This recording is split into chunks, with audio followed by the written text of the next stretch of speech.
أعوذ بالله من الشيطان الرجيم بسم الله الرحمن الرحيم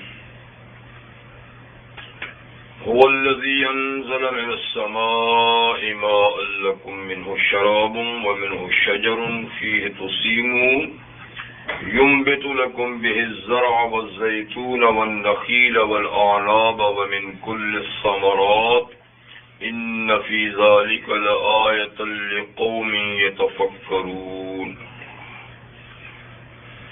وسخر لكم الليل والنهار والشمس والقمر والنجوم مسخرات بأمره إن في ذلك لآيات لقوم يعقلون وما ذرأ لكم في الأرض مختلفا ألوانه إن في ذلك لآية لقوم يذكرون وهو الذي سخر البحر لتأكلوا منه لحما طريا وتستخرجوا منه حلية تلبسونها وترى الفلك مواخر فيه ولتبتغوا من فضله ولعلكم تشكرون وعلامات وألقى في الأرض رواسي أن تميد بكم وأنهارا وسبلا لعلكم تهتدون وعلامات وبالنجم هم يهتدون صدق الله العظيم. سورہ نحل کی آیہ نمبر 10 سے آیہ نمبر 17 تک آیتیں آپ کے سامنے تلاوت. ابتدائی صورت سے نزول قرآن کی وجہ بتائی گئی تھی کہ قرآن جو ایک روح ہے اللہ کے حکم سے فرشتوں کے واسطے سے اللہ نے جس پر چاہا اس پہ نازل کیا، اور نازل کرنے کی وجہ یہ ہے کہ صاحب قرآن یعنی جو نبی ہیں وہ لوگوں کو اس بات سے ڈرائیں کہ اللہ کے سوا کوئی معبود نہیں. اگر کسی نے اللہ کے سوا کسی کو معبود بنایا تو وہ مجرم قرار پائے گا، تو اس بات سے ڈرائیں. آگے پھر اس پہ دلائل تھے، اور آج جو آیات تلاوت کی گئی ہیں اس پر بھی اللہ کی توحید کے دلائل ہی کا ذکر ہے، جن میں سے ایک یہ کہ هو الذی انزل من السماء ماء، یہ انسان کی مادی ضروریات سے متعلق دلائل ہے، کیونکہ انسان کی تخلیق کو خود ایک دلیل کے طور پہ پیش کیا گیا تھا، تو اب انسانی ضرورت کی جو چیزیں ہیں وہ بھی اللہ کی قدرت کے دلائل میں سے ہیں، تو ان کا ذکر ہے. هو الذی انزل من السماء ماء لکم منہ شراب، اللہ وہی تو ہے، معبود برحق وہی تو ہے کہ جس نے آسمان سے تمہارے لیے پانی برسایا. آسمان کا مطلب ہے بلندی. میں نے کئی دفعہ کہا ہے کہ سما کا لفظ بلندی کے لیے ہوتا ہے، کیونکہ آسمان بھی بلندی پر ہے اس لیے اس کو بھی سما کہتے ہیں، ورنہ ہر بلندی کو سما کہتے ہیں. تو چونکہ ڈائریکٹ آسمان کے اوپر سے تو بارش نہیں آتی نا، بادلوں سے آتی ہے، تو بادل بھی اوپر ہوتے ہیں تو بادلوں کو بھی سما کہتے ہیں. تو اس لیے اس کا معنی ہو گیا کہ جس نے اللہ وہی ہے جس نے بادلوں سے پانی برسایا. لیکن چونکہ حکم اوپر سے آتا ہے، خالی بادلوں سے تو بارش نہیں برستی تھی جب تک اللہ کے برسانے کا حکم نہ ہو جائے، تو اس لیے آسمان سے بھی کہہ سکتے ہیں. یعنی حکم برسانے کا آسمان سے آتا ہے اور برستی ہے بادلوں سے، برستی ہے بادلوں سے. کیا مال پانی، پانی انسانی ضروریات اور اس کی زندگی کے لیے ہوا کے بعد سب سے زیادہ ضروری چیز ہے، جس پر انسان کی زندگی کا دار و مدار ہے. اور انسان کے خون میں 80% پانی کی مقدار ہوتی ہے اور 20% باقی غذائیات جو ہے نا وہ خون میں ہوتی ہے. 80% پانی ہوتا ہے. تو اتنی ضروری چیز ہے انسان کی حیات کے لیے پانی. من و شراب، کہ اس آسمان سے برسنے والے پانی میں سے، من ہو اس پانی میں سے، شراب مشروب ہے پینے کا، یعنی یہ پانی پینے کے کام آتا ہے. اس کا بڑا فائدہ کیا ہے؟ اس کو پیا جاتا ہے. جیسے اللہ تعالیٰ نے بارش کے پانی کے لیے ارشاد فرمایا سورہ فرقان میں، وَأَنزَلْنَا مِنَ السَّمَاءِ مَاءً طَهُورًا، ہم نے آسمان سے پاک کرنے والا پانی برسایا ہے. یعنی وہ پانی بذات خود پاک ہے اور دوسری چیزوں کو پاک کر دیتا ہے، ان کو صاف کر دیتا ہے، پاک کر دیتا ہے، ان کی دھلائی کر لیتا ہے. تو صرف طاہر نہیں طہور ہے، طاہر نہیں طہور ہے، طاہر بھی ہے طہور بھی ہے، خود بھی پاک، اور چونکہ یہ براہ راست اوپر سے آتا ہے تو اس پانی میں شفا بھی ہوتی ہے. اگر اس پانی کو جمع کر کے پیا جائے تو زمین کے ساتھ ملے ہوئے پانی کی نسبت سے وہ زیادہ شفا کا باعث بھی ہوتا ہے. تو اس پانی میں سے ایک فائدہ کیا؟ مینو شرابن، کہ اس میں سے مشروب ہوتا تمہارا پینے کا کام آتا ہے. وَمِنْهُ شَجَرٌ، اور اس پانی سے درخت بھی تو اگتے ہیں. درخت چونکہ ایک زمین پہ نمایاں نباتات ہے، بالکل واضح، ورنہ اصل بات یہ ہے کہ گھاس پھوس اور جڑی بوٹیاں اور جھاڑیاں بھی تو بارش سے اگتی ہیں. تو یہ سب اس درخت کی تعریف میں آ جاتے ہیں. فِي تُسِیمُونَ، کہ ان درختوں میں اور ان سے اگنے والے گھاس میں تم اپنے جانوروں کو چراتے ہو. تُسِیمُونَ، اپنے جانوروں کو. تو جانور خود اللہ کی قدرت کی نشانی، جن کا ذکر پیچھے ہو چکا، اور ان کے انسان کے لیے مفید ہونے کا بھی ذکر ہو چکا. تو یہاں جانوروں کی غذا کا بھی ذکر ہو گیا، اس لیے کہ پانی جیسے انسانی حیات کے لیے ضروری ہے تو اسی طرح جانوروں کی حیات کے لیے بھی ضروری ہے. جتنا انسان کے لیے ضروری ہے اتنا ہی جانوروں کے لیے بھی ضروری ہے. اور پھر جیسے انسانوں اور جانوروں کے لیے ضروری ہے اتنا ہی پانی نباتات کے لیے بھی ضروری ہے. جتنی چیزیں زمین سے اگتی ہیں ان کے لیے بھی پانی ضروری ہے. جی، تو بہرحال حیوانات اور نباتات سب چیزوں کی حیات اور زندگی وابستہ کس سے ہے؟ پانی سے ہے.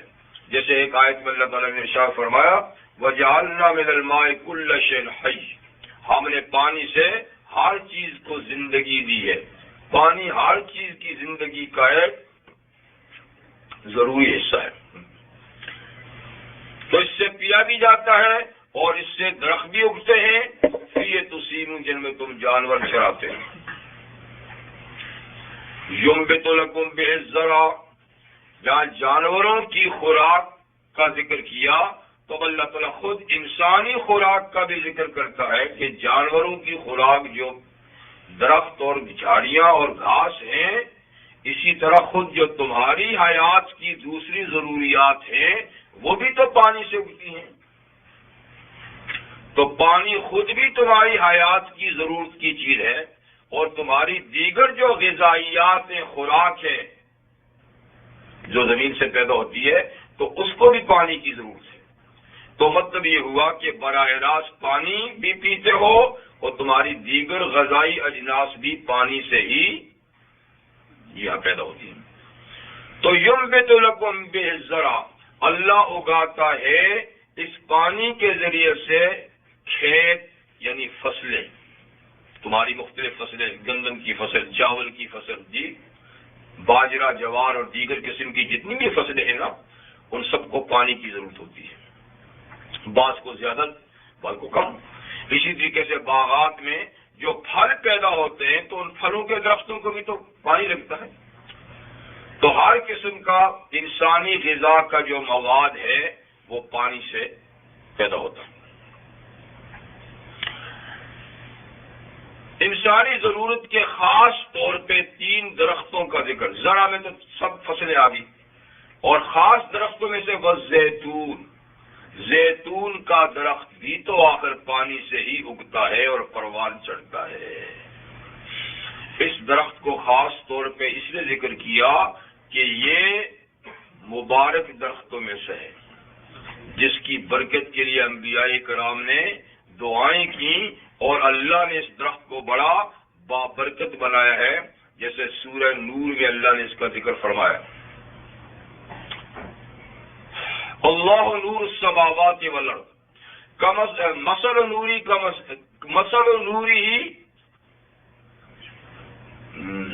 نوری کمشکات فیہا مصباح المصباح فی زجاجہ الزجاجۃ کأنہا کوکب دری یوقد من شجرۃ مبارکۃ زیتونۃ۔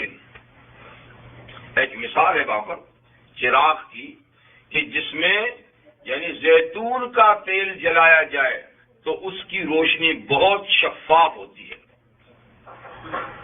لیکن وہاں شجرۃ مبارکہ کا زیتون کے ساتھ۔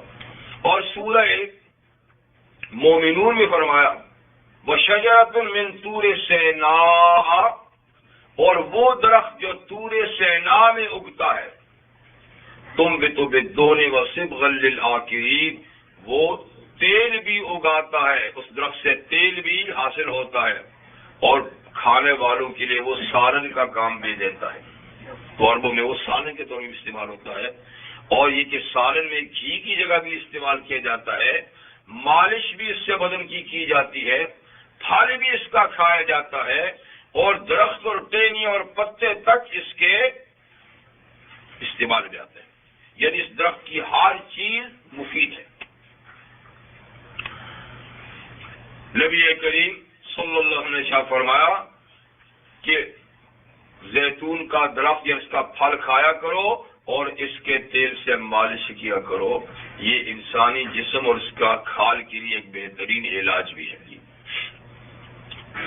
دوسرا والنخیل، اور کھجور کا درخت، یہ بھی پانی سے اگتا ہے، وہ کہ اس کو پانی کی کم ضرورت ہوتی ہے لیکن ضرورت تو ہوتی ہے۔ یہ صحرائی قسم کا درخت ہے جو اکثر صحراؤں میں اگتا ہے جہاں پانی کی قلت ہوتی ہے، اور بڑا طویل العمر درخت ہے، اس کی عمر بڑی لمبی ہوتی ہے۔ اسی درخت کے ساتھ انسان کی تشبیہ پیچھے سورہ ابراہیم میں گزر چکی ہے، اور اس کا پھل جو ہے نا سارے سال استعمال ہوتا ہے، یعنی جلدی خراب ہونے والا نہیں ہوتا، یعنی اگلا پھل ختم نہیں ہوتا کہ نیا پھل آ جاتا ہے، تو منڈی میں گھروں میں ہر وقت اس کا پھل رہتا ہے، اور عرب تو ان کی اکثر خوراکی درخت ہوتا تھا، اس کے پھل ہوتے تھے۔ والاعناب، اور تیسرا انگور، انگور بھی ایک مفید پھل ہے جی، جو غذا کے طور پہ بھی کھایا جاتا ہے اور تفقع کے طور پر بھی، اسی طرح کھجور غذا کے طور پہ بھی کھائی جاتی ہے اور فروٹ کے طور پہ بھی، تو یہ درخت جو ہے نا ان کے پھل فروٹ بھی ہیں اور یہ غذا بھی ہے۔ پھر ان سے کئی اور چیزیں بنائی جاتی ہیں، اچاریں بنائی جاتی ہیں جی، مربے بنائے جاتے ہیں، کئی اور چیزیں بنائی جاتی ہیں۔ وَمِن كُلِّ الثَّمَرَاتِ، فصل زیتون نخیل اعناب کے بعد اللہ تعالیٰ وَمِن كُلِّ الثَّمَرَاتِ، اور ہر قسم کے پھل، باقی سب اس میں آگے، ہر قسم کے پھل وہ بھی پانی سے ہی تو اگتے ہیں نا، پانی ان کے لیے بھی ضروری ہے۔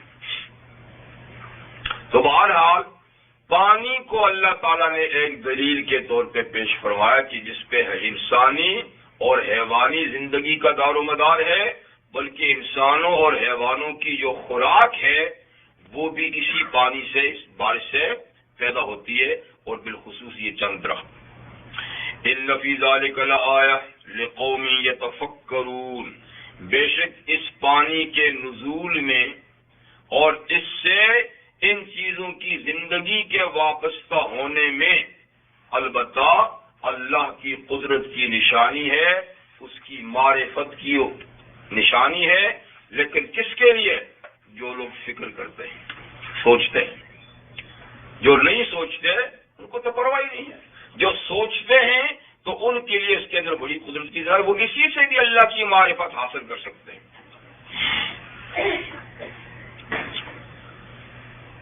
اس کے علاوہ وَسَخَّرَ لَكُمُ اللَّيْلَ وَالنَّهَارَ، اللہ تعالیٰ نے تمہارے لیے مسخر کر دیا ہے، یعنی تمہارے کام میں لگا دیا ہے رات اور دن کو، سورج اور چاند کو، اور ستارے جو ہے نا مسخرات بامرہ، وہ بھی اللہ کے حکم سے تمہارے کام میں لگے ہوئے ہیں۔ آپ کو یاد ہوگا کہ تسخیر کے میں نے آپ کو دو معنی بتائے تھے۔ تسخیر کا ایک معنی تو ہوتا ہے کہ کسی کے کنٹرول اور اختیار میں کسی چیز کو دینا کہ وہ اپنی مرضی سے اس کو استعمال کرے، ایک تسخیر کا یہ معنی ہوتا ہے جی۔ جیسے کہ جانوروں کی تسخیر اللہ نے اسی طرح بتائی ہے، اور ایک کائنات کی بڑی بڑی چیزوں کی تسخیر، سورج کی، چاند کی، دریاؤں کی، ان کو بھی اللہ تعالیٰ نے فرمایا کہ تمہارے لیے مسخر ہے، اور جیسے رات اور دن کی۔ تو یہ تسخیر جو ہے نا، اس کا معنی کنٹرول میں اور اختیار میں دینا نہیں ہوتا، بلکہ خدمت میں لگانا ہوتا ہے، کہ ان کا کنٹرول تو اللہ کے ہاتھ میں ہے۔ ہم اپنی مرضی سے رات کو آگے پیچھے نہیں کر سکتے، گھڑیاں تو کر سکتے ہیں، رات دن نہیں کر سکتے، وہ جب سے اللہ چلاتے ہیں پورا سسٹم، ٹھیک ہے نا، اور سورج چاند اسی کے حساب سے نکلتے ہیں، لیکن خدمت ہماری کر رہے ہیں۔ رات اللہ نے ہمارے لیے بنائی آرام کے لیے، دن بنایا کام کے لیے، سورج بنایا روشنی دینے کے لیے، گرمی پہنچانے کے لیے، ہمارے جسم کو گرمی چاہیے، ٹھیک ہے نا، ہمیں دن کو کام کے لیے بڑی روشنی چاہیے، بڑی لائٹ چاہیے، اور یہ کہ ہماری فصلیں پکنے کے لیے بھی خاصی گرمی ہیٹ چاہیے۔ تو سورج نہ ہوتا تو ہماری فصلیں اور پھل ہی نہ پکتے جی، بڑی دیر لگتی نا، تو یہ کام بھی ہوتا ہے، اور نہ معلوم کتنے۔ اور چاند کی جو دھیمی اور روشنی ہے، کمزور روشنی ہے، رات کو زیادہ چلتے پھرتے ہیں تو چھوٹی سی روشنی بھی کافی ہے، ڈالتے ہیں۔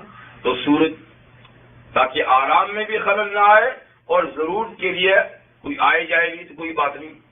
اور یہ کہ بڑا فائدہ چاند کی روشنی کا یہ ہے کہ ہماری فصلوں اور ہمارے پھلوں میں رس اس سے پیدا ہوتا ہے، اور کئی ستارے ہیں جس سے خوشبوئیں پیدا ہوتی ہیں، ہمیں پتہ نہیں ہے، پورا نظام ہے، بڑا سسٹم ہے جی۔ تو بعض ستارے ایسے ہیں کہ جس سے پھلوں میں خوشبو پیدا ہوتی ہے، بلکہ اور کئی چیزوں میں۔ شیخ سعدی علیہ رحمہ نے لکھا ہے کہ یمن کے لوگ مخصوص راتوں میں کچی کھال، چمڑا اپنی چھتوں پہ بچھا دیتے ہیں، ان کو خاص خاص ستاروں کے طلوع کا پتہ ہوتا ہے کہ وہ ستارے جب نکلیں اور کچی کھال بچھی ہوئی ہو تو اس سے کھال میں خوشبو پیدا ہوتی ہے۔ تو یہ لوگوں کے تجربات ہیں۔ تو دیکھیے ستارے، ان سے کوئی خوشبو بھی پیدا ہوتی ہے کھالوں میں، اور کتنے کام ہوں گے۔ تو یہ سارے مقاصد ہیں۔ اس کے علاوہ ایک مقصد خود اللہ نے بیان کیا کہ سورج اور چاند اور سیارے یہ خوبصورتی کا ذریعہ بھی ہیں۔ تمہاری جو قدرتی چھت ہے، اس کی لائٹیں ہیں، اس کے قمقمے ہیں، اس کے چراغاں ہیں، ٹھیک ہے، اور ساتھ میں یہ کام بھی کرتے ہیں۔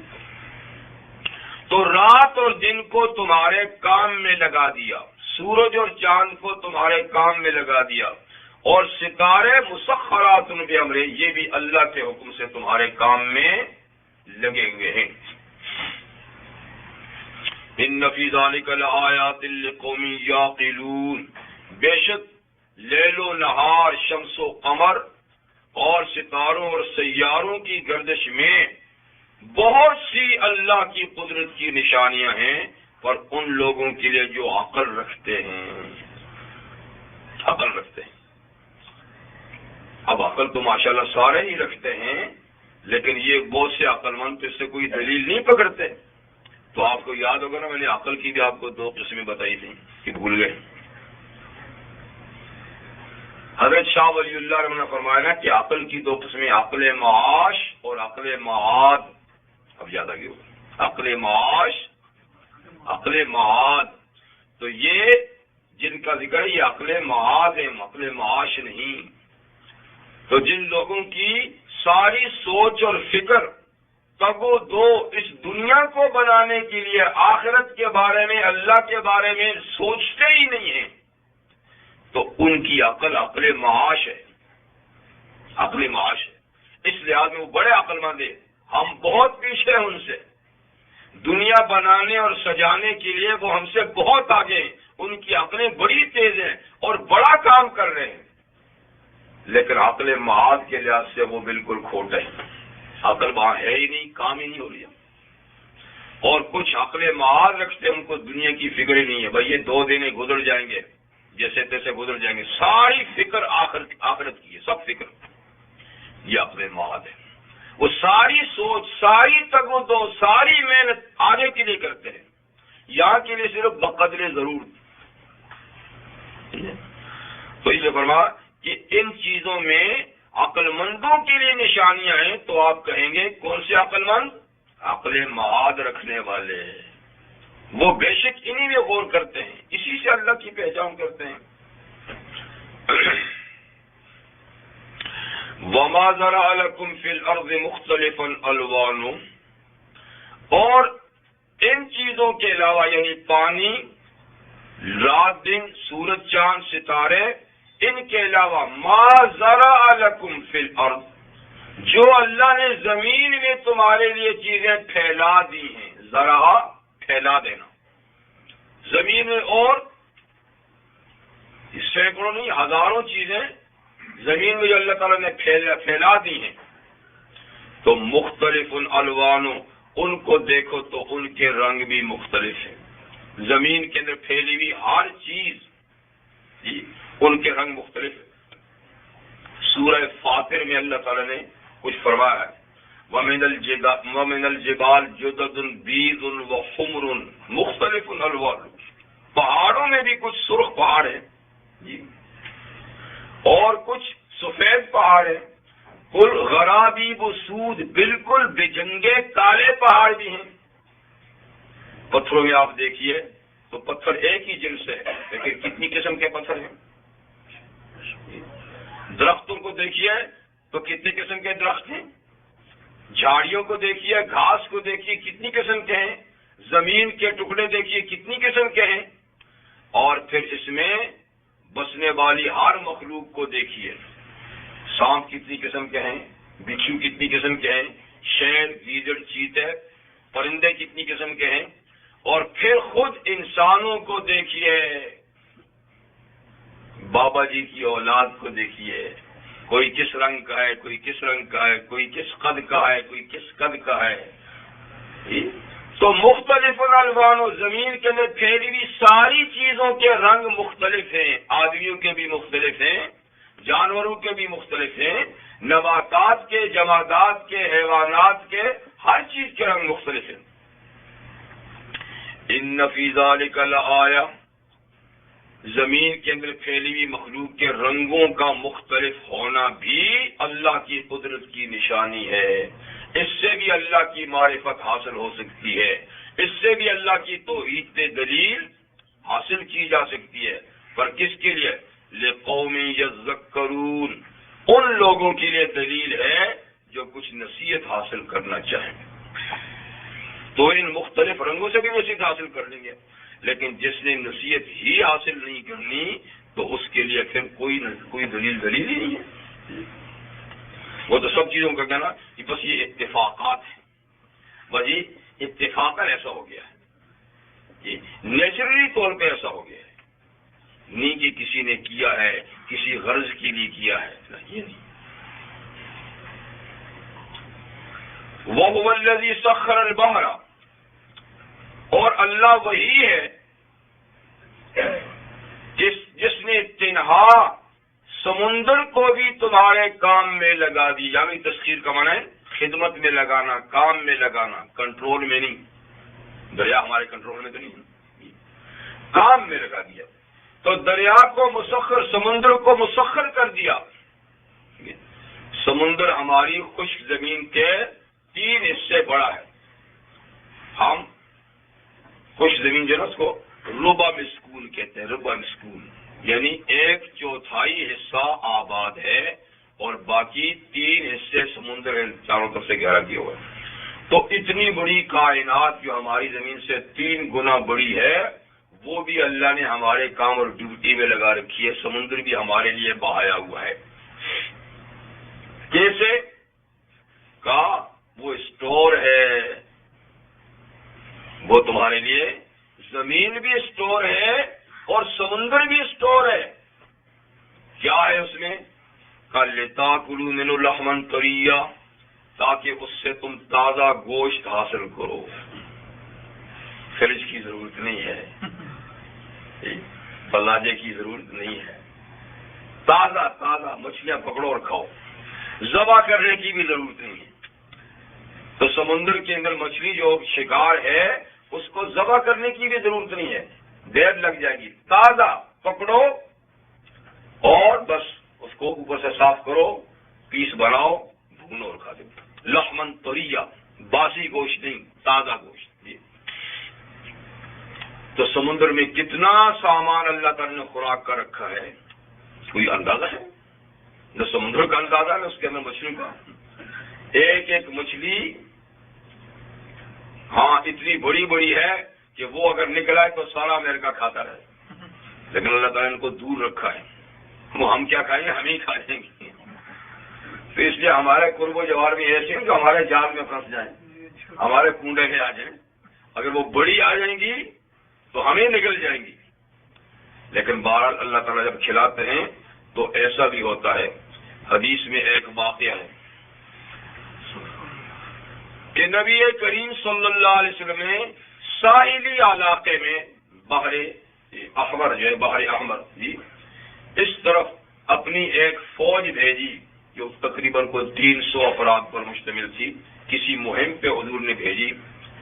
غربت کا زمانہ تھا تو فرماتے ہیں کہ پوری فوج کو ایک بورا چھواروں کا دیا کھانے کے لیے۔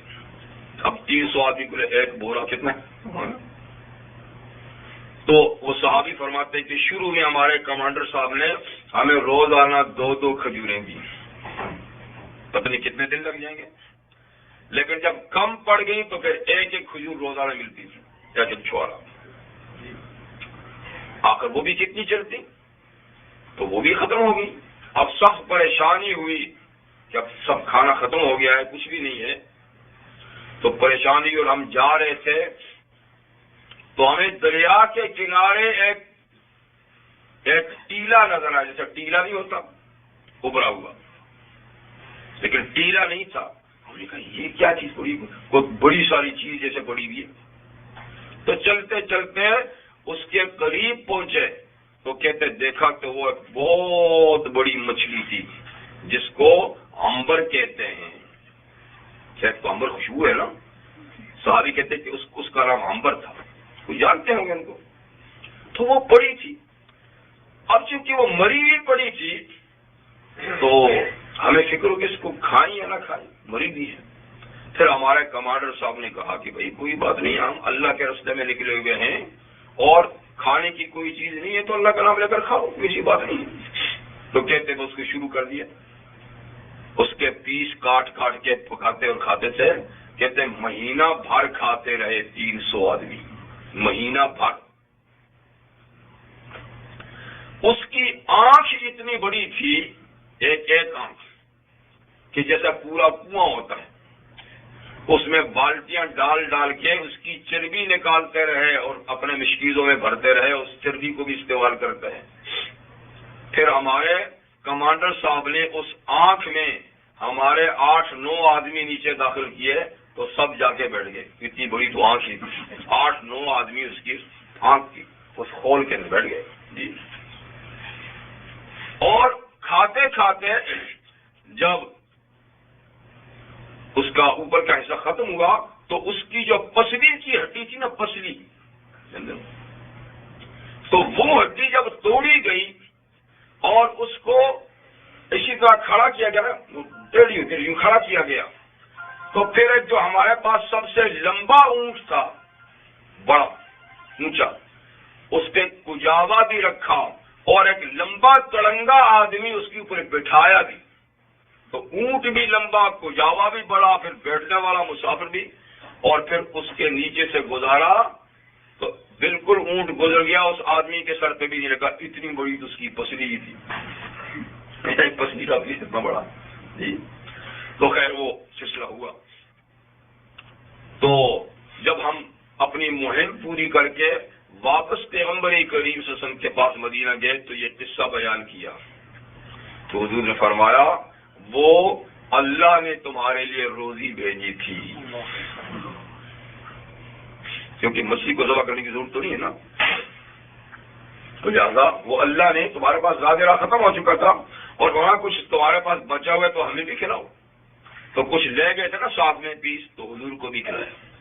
تو دیکھیے اتنی بڑی مچھلی، یہ تو واقعہ ہے نا، واقعہ حدیث میں سچا واقعہ، 300 آدمی مہینہ بھر کھاتے رہے، ساتھ بھی مدینہ لے کر گئے جی، اور بالٹیوں سے اس کے آنکھ سے چربی بھی نکالتے رہے، پھر بھی وہ پڑی کی پڑی رہی، تو پتہ نہیں اس سے کتنی بڑی بڑی مچھلیاں ہوں گی دریا میں، لیکن یہ اتنی بڑی نہیں آتی، اس لیے ہمارے پاس جو آتی ہے وہ چھوٹی چھوٹی آتی ہے تاکہ ہم اس سے خوراک حاصل کریں۔ تو جو لوگ دریاؤں کے کنارے پہ رہتے ہیں ان کا زیادہ تر مشغلہ ماہی گیری کا ہوتا ہے، فشنگ کا، اور زیادہ تر خوراک بھی ان کی مچھلی ہوتی ہے۔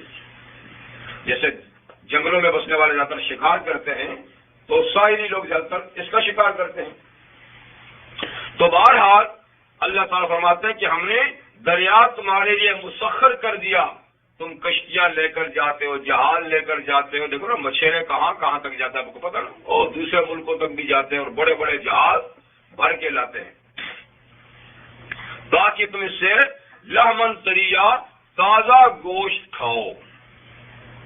اس سے مراد کیا؟ مچھلی کا گوشت، ٹھیک ہے نا۔ اب یہاں کچھ فقہی مسائل ہیں۔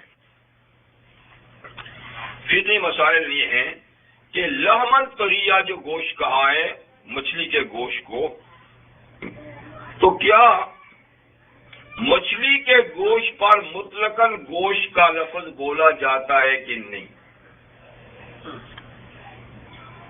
تو امام سفیان ثوری رحمۃ اللہ علیہ جو بہت بڑے محدث گزرے ہیں، وہ فرماتے تھے اگر کسی آدمی نے قسم اٹھائی کہ واللہ میں گوشت نہیں کھاؤں گا اور اس نے مچھلی کھا لی تو قسم ٹوٹ گئی، کیونکہ مچھلی بھی گوشت ہے، اور دیکھو اللہ تعالیٰ فرماتا ہے لحمن طریہ، لحمن، اللہ خود اس کو لحم کا ہے نا، لحمن طریہ تازہ گوشت، قسم ٹوٹ گئی۔ لیکن امام ابو حنیفہ رحمہ اللہ فرماتے ہیں کہ کسی نے قسم اٹھائی کہ میں گوشت نہیں کھاؤں گا، مچھلی کھائی تو قسم نہیں ٹوٹے گی۔ یہ فقہی بات ہے، اجتہاد کی بات ہے۔ وہ کیوں کہتے ہیں؟ اس لیے کہ عرف عام میں مچھلی کو گوشت نہیں کہا جاتا، عام لوگوں کی زبان میں مچھلی کو مچھلی کہتے ہیں، مچھلی کو گوشت نہیں کہتے، سمجھے بات؟ تو یہ دونوں امام ایک وقت کے نا، ایک ہی شہر کے ہیں، ایک ہی شہر کے ہیں، ایک ہی وقت کے ہیں، وہ دونوں بڑے امام ہیں۔ جب امام سفیان ثوری کا فتویٰ امام ابو حنیفہ رحمہ اللہ کو پہنچا تو امام صاحب نے کسی کو بھیج کر ان سے ایک سوال کرایا کہ تم جا کر امام صاحب سے پوچھو اگر کوئی آدمی قسم اٹھائے کہ میں بچھونے پہ نماز نہیں پڑھوں گا اور وہ زمین پہ نماز پڑھ لے تو نماز قسم ٹوٹ جائے گی کہ نہیں؟ اب وہ ہے پوچھا، یہ نہیں کہا کہ انہوں نے کہا، جب میرا سوال ہے کہ یہ ایک آدمی کہتا ہے میں بچھونے پہ نماز نہیں پڑھوں گا تو وہ خالی زمین پہ نماز پڑھے تو نماز نہیں ٹوٹے گی؟ کیوں ٹوٹے گی؟ اس نے بچھونا جو کہا ہے تو زمین، خالی زمین بچھونا تو نہیں۔ تو امام صاحب نے کہا کیوں نہیں؟ اللہ تعالی نے تو زمین کو بچھونا کہا ہے، پھر سورہ نوح میں اللہ تعالیٰ نے زمین کو بچھونا کہا ہے، اور آپ کہتے نہیں، یہاں آپ کہتے ہیں کہ اللہ نے مچھلی کو گوشت کہا ہے تو وہاں زمین کو بھی تو بچھونا کہا ہے، وہاں تو کہتے ہیں نہیں ٹوٹے گی، یہاں کہتے یا نہیں ٹوٹے گی، اور وہاں یہ کیسا ہے؟ تو مقصد یہ ہے کہ بے شک وہاں زمین کو اللہ نے بچھونا کہا اور یہاں گوشت کو، یہاں مچھلی کو گوشت کہا، لیکن گوشت ہے، لیکن ہمارے عرف میں اس کو گوشت نہیں کہتے. اور بہت سے مسائل کا تعلق عرف سے ہوتا ہے. عرف کا جانتے ہیں نا، یعنی لوگوں میں جو بات مشہور ہے لوگوں کی زبان میں. تو بہت سے مسائل کا تعلق عرف سے ہوتا ہے کہ لوگ کیا کہتے ہیں. تو لوگوں کے عرف میں مچھلی کو گوشت نہیں کہتے. اس کی مثال دیتے ہیں. اگر آپ اپنے نوکر کو بھیجیں، ملازم کو بھیجیں کہ جاؤ بھائی گوشت لے آؤ، اور وہ مچھلی لے آئے تو آپ قبول کریں گے؟ اس لیے کہ عرف میں گوشت کہتے ہیں گائے، بھینس، بھیڑ، بکری اور اونٹ کے گوشت کو، یا ہرن وغیرہ کے ان کے گوشت کو کہتے ہیں. عرف عام میں مچھلی کو گوشت نہیں کہتے. اس کو جب کہتے ہیں تو گوشت سا یہ ساتھ مچھلی کہتے ہیں. تو اس لیے فرمایا تو تم اس کو تسلیم نہیں کرو گے. جب اس کو تسلیم نہیں کرو گے تو معلوم ہے کہ عرف میں اس کو نہیں کہتے. سمجھے؟ اسی طریقے سے باقی اور اس قسم کے مسائل ہیں جن کا تعلق یعنی عرف کے ساتھ ہے. تو عرف ایک مستقل دلیل ہوتی ہے. اب اس کی مثال یہ ہے کہ دیکھیے، ایک آدمی کہتا ہے کہ واللہ میں سری نہیں کھاؤں گا، سری پائے نہیں کھاؤں گا. تو وہ اگر کبوتر کے سری پاؤ کھا لے تو قسم نہیں ٹوٹے گی. اس لیے کہ اگرچہ حقیقت میں پرندوں کا سر جو ہے نا وہ بھی تو سری ہے اور اس کے پاؤں بھی تو پائے ہیں، لیکن عرف عام میں ان کو سری پائے نہیں کہتے. عرف عام میں سری پائے کسے کہتے ہیں؟ بھیڑ، بکری، گائے، بھینس، بیل، اونٹ وغیرہ ان کے سر، ان کی ٹانگوں کو سری. تو اس لیے اس کی قسم نہیں ٹوٹیں گی اگر وہ کھا لیں. تو یہ تو لامن تری اگر اس کو فرمایا، لیکن عرف عام میں اس کو گوشت نہیں بلکہ مچھلی کہا جاتا. ٹھیک ہے. وَتَسْتَخْرِجُ مِنْ حِلْيَةٍ تَلْبَسُونَهَا، تو ایک تو سمندر کو تمہارے خدمت میں لگایا کہ تم اس سے تازہ بتازہ گوشت حاصل کرو. ٹھیک. اور دوسرا وَتَسْتَخْرِجُ مِنْ حِلْيَةٍ، تاکہ تم اس سے زیورات نکالو، تَلْبَسُونَهَا، جس کو تم پہنتے ہو. تو کون سے زیورات نکلتے ہیں؟ موتی اور مونگے. دریاؤں سے موتی اور مونگے نکلتے ہیں. تو یہ ایسا زیور ہے اس کو مرد بھی استعمال کر سکتا ہے، عورت بھی. سونے چاندی کے زیورات جو ہے نا وہ مرد استعمال نہیں کر سکتا، لیکن موتی اگر کوئی اپنے ساتھ باندھ لے، بٹن شٹن لگا لے، کچھ اور چیز، تو یعنی اسی کے تل بسونا اس میں مردوں کو خطاب ہے نا کہ تم ان کو پہنتے ہو. تو موتی، مونگے مرد بھی پہن سکتے، عورتیں بھی پہن سکتی ہیں، پر سونے چاندی کا زیور مرد نہیں پہن سکتے بجز ایک رنگ کے جو چاندی کی مرد پہن سکتا ہے وہ جی. یہ بھی دریائی سے پیدا نکلنے والے موتیوں کی طرح ہوتے ہیں جی. اور بھی کئی قسم کے اس میں سے زیورات نکلتے ہیں. اور عموماً یہ اس سے نکلتے ہیں. وہ ترل فل کا، اور سمندر ہی کو تمہارے تابع کیا. تیسرا کام کیا ہے؟ آپ دیکھتے ہیں کشتی کو. تو فلک میں نے آپ کو بتا تھا نا، فلک چھوٹی بڑی ساری کشتیوں کو کہتے ہیں. بڑے سے بڑا جہاز اور چھوٹی سے چھوٹی کشتی سے لے کر سب کو فلک کہتے ہیں. اور آپ کشتیوں اور جہازوں کو دیکھیں گے مواخر فیہ، کہ وہ پھاڑتے ہوئے جا رہے ہیں سمندر میں. ان کو نوکدار بنایا ہوتا ہے نا، تو جب بڑے بڑے جہاز یا کشتیاں جاتی ہیں نا تو اس کو پھاڑتی ہوئی جاتی ہیں تیزی کے ساتھ. تو پھاڑتے ہوئے جاتے ہیں. اتنے بڑے سمندر کو تمہاری کشتی چھوٹی ہو یا بڑی ہو پھاڑتی ہوئی جاتی ہے. تو یہ ہم نے تو اس کو مسخر کیا ہے نا، ورنہ ایک تھپیڑا لگائے تو تمہاری کشتی ہو ساحل پہ پڑی ہو. سمندر کے تھپیڑے بھی بڑے بڑے ہیں نا ماشاء اللہ جی. لیکن پھر بھی دیکھو اللہ تعالیٰ نے تابع کیا ہے ہواؤں کا رخ وغیرہ. تو ہمارے کتنے سفر ہوتے ہیں، کتنی کشتیاں جہاز جس میں چلتے ہیں. وَلِتَبْتَغُوا مِنْ فَضْلِهِ، تاکہ ان چھوٹے بڑے جہازوں کے ذریعے سے تم اللہ کا فضل تلاش کرو. فضل سے مراد مشہور کیا ہے؟ یعنی تجارتی سامان لاؤ لے جاؤ. اس لیے کہ بہت بڑا تجارت کا سامان اب بھی سمندروں کے رستے سے ہوتا ہے. اب بھی کتنے بڑے جب بڑے بڑے جہاز ہیں تیل لاتے لے جاتے ہیں، تجارتی سامان ایک بر اعظم سے دوسرے بر اعظم، ایک ملک سے دوسرے ملک کو لے جاتے ہیں، تو یہ اللہ کا فضل، یعنی مال تجارت لاؤ لے جاؤ۔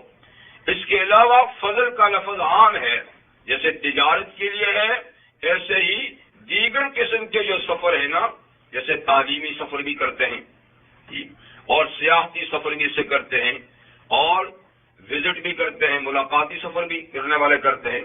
قریب علاقوں کے لوگ نا کشتیوں میں جاتے ہیں، وہ آس پاس کئی آپ کو پتا ہے، جیسے کہ کئی ملک ایسے جن میں کئی جزیرے ہیں، جیسے آپ کا مالدیپ ہو گیا جی، اس طرح وہاں تو یہ دوسری گاڑیاں ہیں ہی نہیں ہیں، وہاں تو کشتی ہے ایک ذریعہ، یہاں سے وہاں کے، یا بیچ میں پانی ہے، وہاں سے وہاں پھر پانی ہے جی، اور اگر کاریں واریں ہیں بھی نا تو وہاں سٹاپ کر کے آگے پھر کشتی بھی رکھی ہوئی ہے گھر تک جانے کے لیے، گھر تک یعنی کار نہیں جا سکتی، تو کشتی ایک ایسا ہی ذریعہ ہے کہ اس پہ آتے جاتے بھی سب کچھ کرتے ہیں، ایسی ہے کبھی۔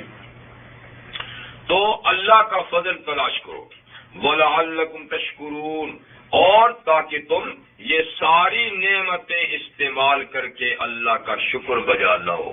او بارش سے لے کر جی شمس و قمر، لیل و نہار، اور سمندر کا مسخر ہونا، ساری چیزیں ان کو استعمال کرو، اور تمہارے لیے ہی ہیں، لیکن شکر بھی بجا لاؤ۔ اور سب سے بڑا شکر کیا ہے کہ اس سے اللہ کی معرفت حاصل کرو، اللہ کی توحید پر ان کو دلیل بناؤ، اور اس سے اللہ تعالیٰ کی دلوں میں عظمت پیدا کرو۔ وَأَلْقَى فِي الْأَرْضِ رَوَاسِيَ، اور اللہ نے زمین میں مضبوط پہاڑ گاڑ دیے، یہ بھی تمہارے لیے جی۔ رواسی جو ہے نا، یہ راسیہ کی جمع ہے، اور راسیہ کہتے ہیں جو چیز گڑی ہوئی ہو مضبوط، جیسے کہ کیل وغیرہ ٹھونک دیتے نا، گڑی ہوئی ہو، یعنی اوپر پڑی ہوئی نہیں ہو، بیچ میں گڑی ہوئی، اس کو راسی کہتے ہیں۔ معروف اور مشہور لفظ پہاڑ کے لیے تو جبال ہے، جبال جبل کی جمع ہے، ٹھیک ہے نا، جبل ایک پہاڑ، جبال کئی پہاڑ، لیکن یہاں اللہ تعالیٰ نے بجائے جبال کا لفظ کہنے کے رواسی کہا، کیونکہ وہ زمین میں اللہ نے گاڑے ہوئے ہیں، پتہ نہیں کہاں گہرائی تک پہاڑ گئے ہوئے ہیں جی، اور ڈال دیے ہیں زمین میں رواسیہ، کیا چیزیں، یعنی مضبوط پہاڑ اللہ نے گاڑ دیے ہیں، کیوں؟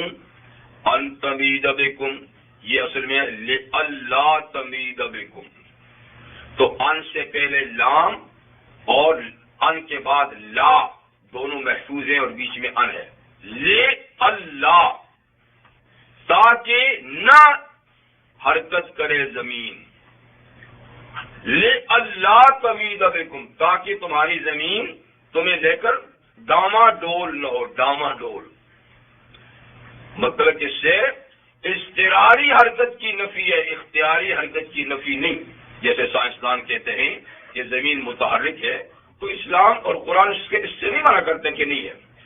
یہاں جس ڈاما ڈول سے کا انکار کرتا ہے اور پہاڑ لگانے کی بات ہے، تو یہ ایسی حرکت ہے کہ جس کی وجہ سے آدمی ٹھہر نہ سکے، ان کا سکون، ان کا چین برباد ہو جائے، ان کی عمارتیں گر پڑے، ان کا نظام درم برم ہو جائے، ایسی حرکت، اس کو اضطراری کہتے ہیں، پریشان کرنے والی۔ اگر اختیاری حرکت ہے تو ہو، اس کو بھی انکار نہیں۔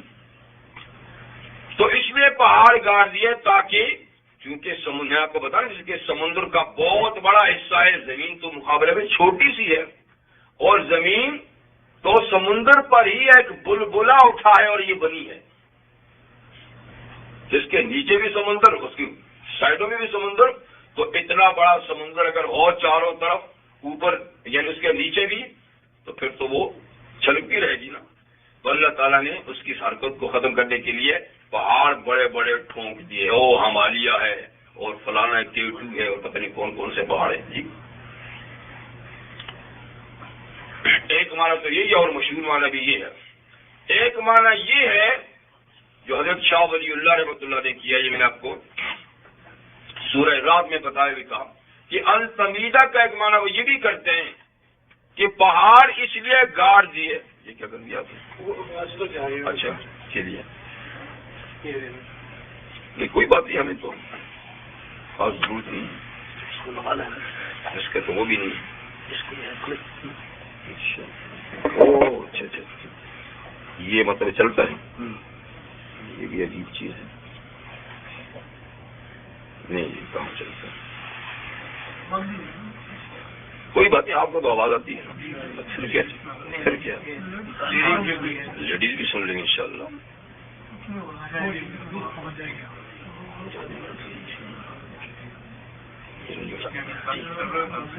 چلیے وہ آواز جاتی ہے انشاءاللہ. تو انتمیدہ کا ایک معنی تو یہی ہوا نا کہ زمین چھلکے نہیں، جبکہ تھوڑا سا جھٹکا ہوتا تو ہم کتنے پریشان ہو جاتے ہیں اور ہمارے گھروں کی دراڑیں پڑ جاتی ہیں، اور ذرا بڑا جھٹکا ہو تو ماشاءاللہ ملیا میٹ ہو جاتا سب کچھ. تو اگر یہ زلزلہ ایسے ہی چلتا رہتا تو پھر تو کوئی بھی بچ نہ سکتا نا سارا نظام.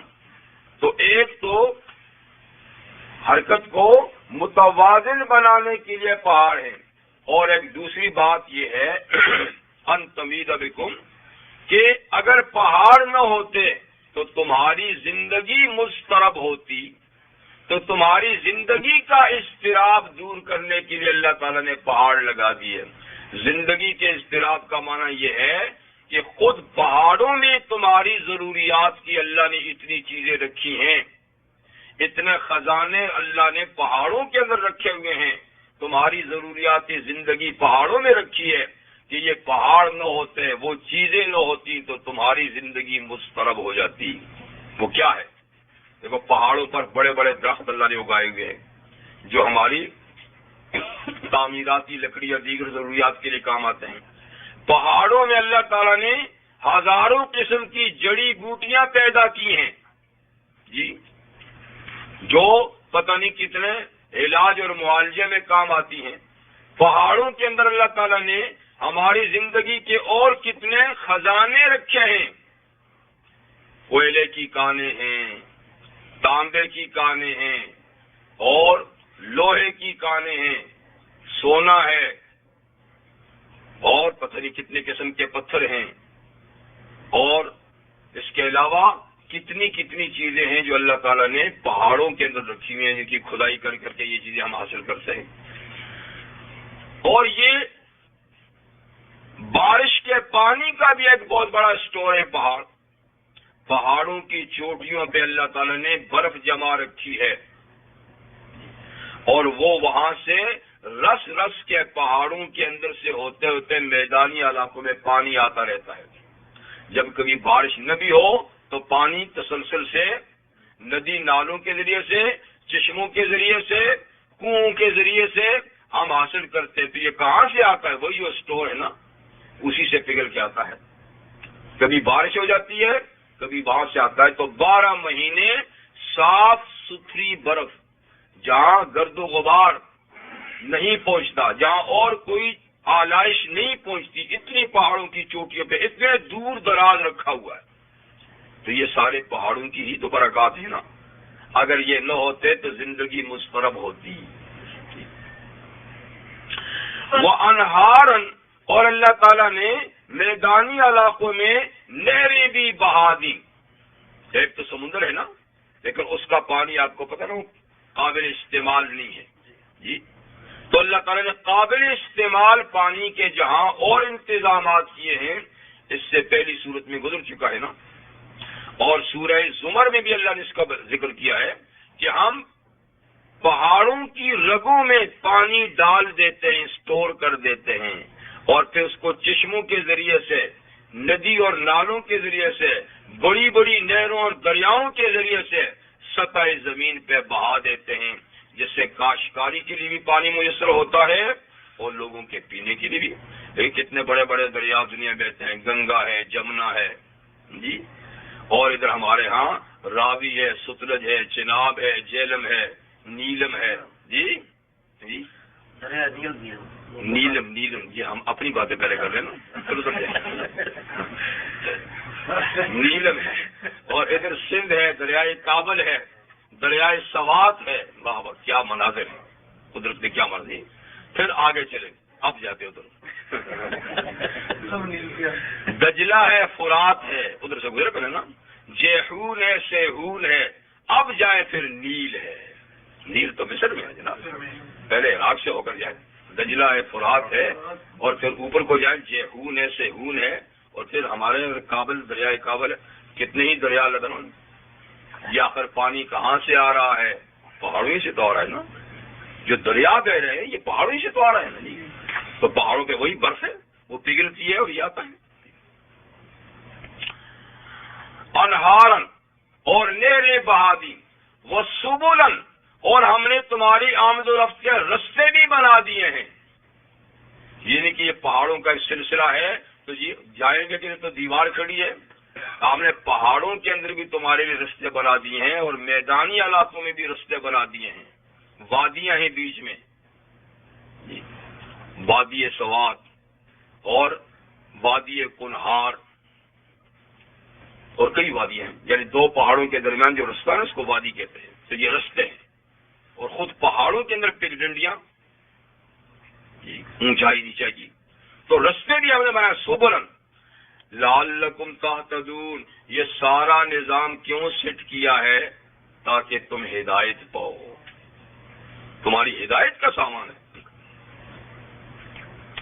اور وعلامات، اور زمین میں نشان بھی قائم کیے ہیں، جیسے آپ نے مائلج کے کیے ہیں، اللہ نے بھی تو نشان قائم کیے ہیں، چھوٹے بڑے پہاڑ یہ نشانیاں ہیں، جب آپ سے کوئی رستہ پوچھا نا فلاں شہر کو جانا ہے، کوئی رستہ بتاؤ، کہتا ہے وہ پہاڑی وہ پہاڑی وہ پہاڑی کراس کرو تو آگے شہر آ جائے گا جی، وہ ٹیلا یوں گزرو اس پہاڑ سے اس پہاڑ سے، تو یہ پہاڑ علامات اور نشانیاں بھی ہیں رستے بتانے کی کہ فلاں شہر، فلاں ملک، فلاں گاؤں اس رستے سے آپ آئے گا، اتنی پہاڑیاں کراس کرنے کے بعد آئے گا، تو علامات، کہیں پتھر نشان ہے، کہیں پہاڑی نشان ہے، کہیں درخت نشان ہے، اور جناب وہ دیکھیے دو درخت ہیں، ان کے پاس سے آپ کو گزر کے جانا ہوگا، درخت بھی علامات ہیں، ندی نالے بھی ہیں کہ آپ جائیں گے تو 3 ندیاں کراس کرنے کے بعد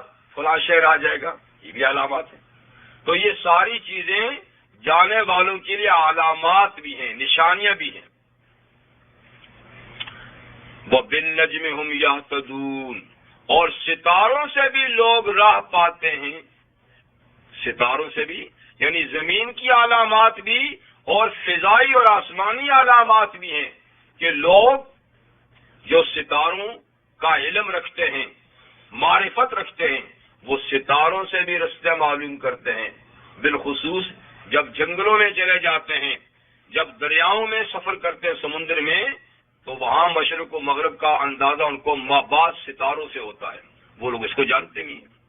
اب تو ماشاءاللہ دنیا ترقی کر گئی ہے اور آپ کے پاس کمپاس موجود ہیں اور آپ ہر طریقے سے رستے معلوم کرتے ہیں، لیکن اس زمانے میں جب یہ چیزیں نہیں تھیں تو ستاروں سے لوگ رستے معلوم کرتے تھے، یہ فلاں ستارہ ہے یوں جاؤ، یہ فلاں سیدھ میں ہے، فلاں ستارہ فلاں کی سیدھ میں ہے، وہ فلاں کے سیدھ میں ہے، علامات۔ وَبِالنَّجْمِ هُمْ يَهْتَدُونَ، اور ستاروں سے بھی لوگ راہ پاتے ہیں۔ تو اتنی ساری دلائل، یہ اللہ کی قدرت اور اس کی توحید کی ہے، یہ سارے کام کس نے کیے؟ سارے۔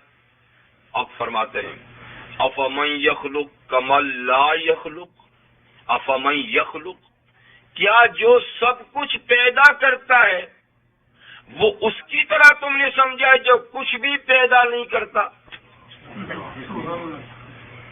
یعنی عقل کی مار ہے، عقل کی مار ہے کہ افمن یخلق، کیا وہ ذات جو سب کچھ پیدا کرتی ہے، کمن لا یخلق، جو ایک ذرہ بھی نہیں پیدا کرتا، تم نے ان کو برابر کیا ہوا ہے؟ تو اللہ تعالیٰ سورہ احقاف میں بھی فرماتے ہیں ذرا مجھے بتاؤ، ارونی ماذا خلق الذین من دونی، مجھے بتاؤ نا میرے سوا جو جن کو خدا کہتے ہیں انہوں نے پیدا ہی کیا کیا، ذرا بتا کے دکھاؤ۔ کیا کوئی زمین کا پیس انہوں نے بنایا ہے، آسمان کا کوئی ٹکڑا انہوں نے بنایا ہے، یا کوئی اور چیز بنائی ہے؟ تو ذرا دکھاؤ تو صحیح نا، تم نے جو اتنی بڑی پوزیشن ان کو دے رکھی ہے، جی کہ وہ نفع نقصان کے مالک ہیں، وہ فلاں فلاں کرتے ہیں، تو ذرا بتاؤ کہ اس کائنات میں انہوں نے بنایا ہی کیا ہے؟ تو افمن یخلق، کیا جس نے یہ سب کچھ بنایا ہے، سب کچھ سجایا ہے تمہارے لیے، کمن لا یخلق، وہ اس کی طرح جس نے کچھ بھی نہیں بنایا؟ افلا تذکرون، تمہیں نصیحت نہیں آتی؟ کیا سمجھاتے، کیسے اللہ سمجھاتے؟ افلا تذکرون، کیا تمہیں نصیحت نہیں آتی؟ اتنا تمہیں سمجھایا جا رہا ہے، بار بار سمجھایا جا رہا ہے، اور پھر وہی چال ہے، وہی بےڈھنگی چال ہے، کیا تمہیں نصیحت نہیں آتی؟ وَإِن تَعُدُّوا نِعْمَتَ اللَّهِ لَا تُحْصُوهَا، یہ تو فرمایا چند چیزیں گن کے تمہیں بتائی موٹی موٹی، اگر تم اللہ تعالیٰ کی نعمتوں کو شمار کرو تو لا تحصوها، تم ان کو شمار کر ہی نہیں سکتے، کر ہی نہیں سکتے۔ یہ تو چند باتیں آپ کو بتا دی نا موٹی موٹی، ورنہ گننے لگو ایک ایک نعمت میں کتنی کتنی نعمتیں پوشیدہ ہیں، دور کیوں جاتے ہیں؟ اللہ کا دیا ہوا سر کا یا جسم کا ایک بال، ماشاءاللہ بال تو ابھی لوگ بھی اگانے لگے ہیں نا، لیکن یہ لوگوں کا بال ہے۔ اللہ کا دیا ہوا ایک بال جو اللہ نے دیا ہے، ساری مخلوق مل جائے تو اس جیسا بال نہیں بنا سکتے۔ یہ مصنوعی بال تو خیر بنائیں گے اور لگائیں گے بھی، وہ تو ٹھیک ہے، پر اللہ کا دیا ہوا بال ایک ساری خلقت مل جائے تو نہیں بنا سکتے۔ یوں تو ناخنوں کی بڑی بڑی دکانیں ہیں جی، لیکن اللہ کا دیا ہوا ایک ناخن یہ ساری دنیا مل جائے تو نہیں بنا سکتی، اور ساری دولت بھی خرچ کر دے تو یہ نہیں بنا سکتی جو اللہ نے بنایا ہے۔ ایک تو یہ کہ اللہ کی دیوی کسی نعمت کی کا کوئی بدل نہیں، کوئی بدل نہیں، ساری مخلوق مل کے بھی وہ جی بھیڑ دمبے کی آنکھ تو یہاں لگا لیں گے، روشنی کہاں سے آئے گی؟ اور پھر جو اللہ نے آنکھ دی ہے ساری دنیا مل کے وہ آنکھ نہیں بنا سکتی۔ اور اللہ کی دیوی ایک نعمت کو آپ خریدنا چاہیں تو مارکیٹ میں ہے ہی نہیں، ہے ہی نہیں، آپ کہاں سے خریدیں گے؟ مصنوعی چیز آپ کو مل جائیں گے۔ تو اسے فرمایا کہ یہ تو ایک تو بات یہ کہ ہر نعمت بے مثل ہے، انمول ہے، اور دوسری بات یہ کہ نعمتیں اتنی ہیں کہ تم شمار ہی نہیں کر سکتے۔ ان تعدوا نعمت اللہ لا تحصوها ان اللہ لغفور الرحیم۔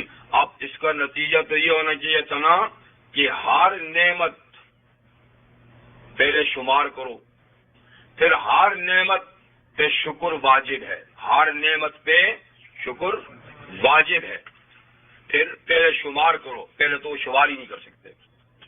ساری دنیا مل جائے، کمیٹیاں قائم کر دیں، ادارے قائم کر دیں شماریات کے، تو اللہ کی نعمت کو ساری دنیا مل کے شمار نہیں کر سکتی۔ پہلے یہ اگر وہ شمار ہو جائے بالفرض تو ہر نعمت پہ شکر واجب ہے، تو بالا کوئی کر لے گا؟ نہیں کر سکتا۔ تو پھر کیا ہے؟ ان اللہ لغفور الرحیم، وہ پکڑے تو پکڑ سکتا ہے، میری نعمتیں شمار کرو اور کرنے کے بعد ہر نعمت پہ شکر بھی کرو، اور کون کرے گا؟ تو وہ چاہے تو پکڑ سکتا ہے، میری نعمتوں کا شکر کیوں ادا نہیں کیا تھا، پکڑ سکتا ہے نا، لیکن پھر بھی ان اللہ لغفور الرحیم، اس لیے کہ نہ تم شمار کر سکتے ہو اور نہ تم ساری نعمتوں کا شکر ادا کر سکتے ہو، اس لیے اللہ غفور الرحیم ہے۔ کچھ تو کرو نا، کچھ موٹی موٹی نعمتوں کا تو شکر ادا کر دو، ساری کا میں نہیں پوچھوں گا، پر تم اتنا بھی نہیں کرتے۔ شیخ سعدی فرماتے ہیں رحمہ اللہ، ہر نفسی کی فرومی رود ممد حیات است و چون برمی آیت مفرح ذات است، پس در ہر نفسی دو نعمت موجود است و بر ہر نعمت شکر واجب۔ کہتے ہر سانس جو آدمی لیتا ہے، سانس ایک دفعہ لیتا ہے تو باہر کی تازہ ہوا آکسیجن اندر جاتی ہے، ٹھیک، اور اندر کی غلیظ مواد وہ باہر نکلتا ہے۔ ایک سانس سے اندر کی گندی ہوا باہر کی تازہ ہوا اندر جاتی ہے۔ تو شیخ فرماتے ہیں کہ ایک سانس میں دو نعمتیں ہوئی، ایک سانس میں ایک آنے کی، ایک جانے کی، جی، گندا مواد جانے کی، اچھا مواد آنے کی۔ تو ایک سانس میں دو نعمتیں ہوئیں اور ہر نعمت پہ شکر واجب ہے، تو ایک سانس پہ دو شکر واجب ہے۔ اور علامہ ابن قیم فرماتے ہیں کہ نارملی طور پہ آدمی 24,000 سانس لیتا ہے دن رات میں، 24,000 سانس لیتا ہے دن رات میں۔ تو شیخ فرماتے ہیں کہ ایک سانس میں دو، تو صرف 24 گھنٹے کے سانسوں پہ کتنا شکر ہو گیا؟ 48,000۔ یہ تو صرف ایک سانس کی بات ہے، ایک سانس، فقط سانس کی نعمت پہ دن رات میں 48,000 دفعہ شکر واجب ہے، باقی تو باقی رہے گی۔ تو بات مشکل ہے، اس لیے اللہ تعالیٰ ہماری کمزوری سے واقف ہے کہ تم یہ نعمتیں تو شمار بھی نہیں کر سکتے اور ہر نعمت کا شکر بھی نہیں، اس لیے ان اللہ لغفور الرحیم، اللہ تعالیٰ بخشنے والا مہربان ہے۔ کچھ تو کرو نا، موٹا موٹا کام کرو، کھانے پہ بیٹھو تو بسم اللہ پڑھ لو، اور ختم کرو تو الحمدللہ کہہ دو بس، اور سونے کے لیے لیٹو تو بسمک اللہم اموت واحیا پڑھ لو، اور صبح اٹھو تو الحمدللہ احیانا بعد اماتنا الیہ النشور پڑھ دو، جی، بیت الخلاء میں جاؤ تو اللہم انی اعوذ بک من الخبث والخبائث کہہ دو، واپس نکلو تو غفرانک کا کہہ دو، کچھ تو کر لو نا، سارا نہیں کرتے تو۔ اور حدیث میں پیغمبر کریم صلی اللہ علیہ وسلم نے ارشاد فرمایا کہ ہر بنی آدم جب سو کر صبح اٹھتا ہے تو اس کے جسم کے جوڑوں پر صدقہ واجب ہو جاتا ہے۔ جب آدمی رات کو سو کے صبح اٹھتا ہے تو صحیح سلامت جب اٹھتا ہے تو اس کے جسم کے ہر جوڑ پہ صدقہ واجب ہوتا ہے، اور جوڑ کتنے ہیں؟ 360، ماشاءاللہ، کچھ تو جواب مل گیا۔ جوڑ جسم میں 360، تو صبح جب اٹھتا ہے تو 360 صدقے واجب ہو جاتے ہیں۔ شکر اپنی جگہ میرا، آپ تو صدقے کی بات ہوگی، بکرے کہاں سے لائیں گے 360؟ لیکن دیکھیے آقا صلی اللہ علیہ وسلم کی شان رحمت کے فرمایا، گھبراؤ نہیں، بکرے تو اسے نہیں مانگتے یار صبح 360 بکروں کا صدقہ دو، فرمایا سبحان اللہ کہو تو یہ بھی صدقہ ہے، اللہ اکبر کہو تو یہ بھی صدقہ ہے، لا الہ کہو تو یہ بھی صدقہ ہے، کسی کو نیکی کا رستہ بتا دو یہ بھی صدقہ ہے، رستے سے کانٹا ہٹا دو، پتھر ہٹا دو، یہ بھی صدقہ ہے۔